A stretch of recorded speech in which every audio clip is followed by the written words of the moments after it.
Welcome to Sweet Life Beat Life. We hope this video helps. In this video, I will explain how to program a Cadillac XT5 key fob.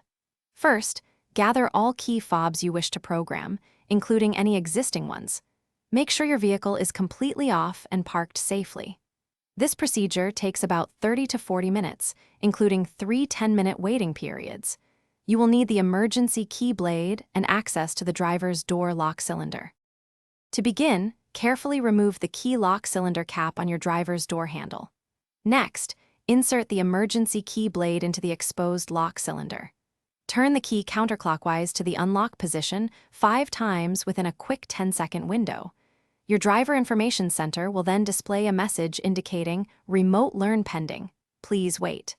This confirms you have successfully entered the programming mode. Now you'll enter a timed learning sequence. Wait for 10 minutes until your display shows "Press Engine Start button to learn." Once it appears, press the Engine Start/Stop button. The display will again show "Remote Learn Pending. Please wait." You need to repeat this 10-minute wait and button press sequence 2 more times for a total of 3 cycles. After the 3rd cycle, your display will indicate "Ready for remote number 1." With the vehicle ready, locate the remote key pocket inside your center console. Place your new key fob into this pocket, ensuring the buttons face the rear. Press the Engine Start/Stop button to program it.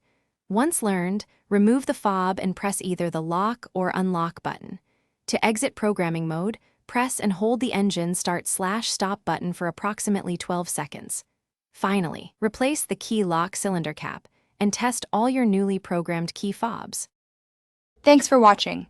Consider subscribing if we helped you.